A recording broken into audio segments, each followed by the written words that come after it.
Watching and waiting for the right moment to nab an alleged killer. For several days, reports say an FBI surveillance team followed Bryan Kohberger as he was traveling 2,500 miles across the country to his parents' home in Pennsylvania. And during that time, they knew who their suspect was. They just couldn't move in on him right away. But were they really just watching him, or was there more to it?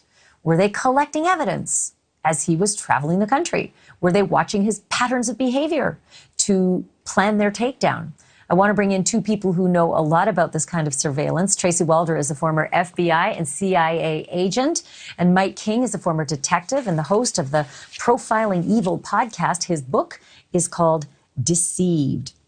Welcome to both of you. Mike, I want to start with you. On the last segment, we left off at finding the family members through the DNA that might have been found at the scene, right? They say there's DNA found at the scene that they think is the murderers as opposed to all the partygoers.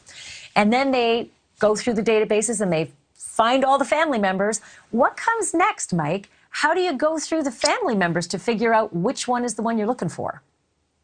You have to start isolating. And so you hope that there are other forms of evidence that are driving the investigation and that they're collaborating and corroborating with each other.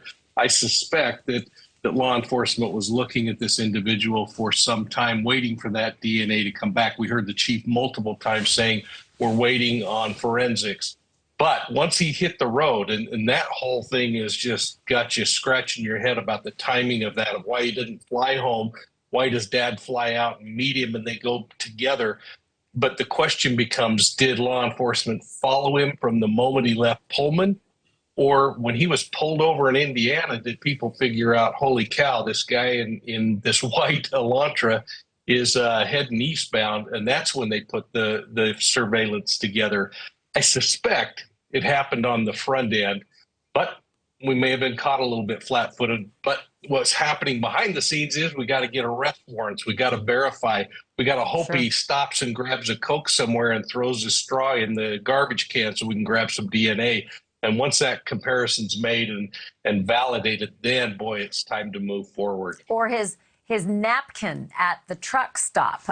Tracy, that's where I want you to jump in, because they're not just trying to figure out who Bryan is and whether Bryan's DNA matches the DNA found at the crime scene.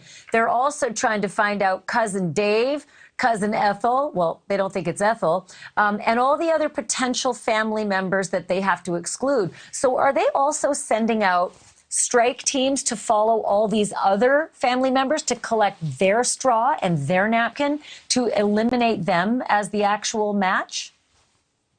So that's a great question. Yes and no. I think, first and foremost, they probably were able to narrow it down to him rather quickly, in that, just to your point, they were able to exclude some of the folks that just weren't people who were capable of committing a crime like this. I am certain that the FBI resident agency that is closest to his hometown in Pennsylvania was probably notified and probably did do some surveillance on his family home prior to Kohberger getting to his family home. I'm almost certain that took place.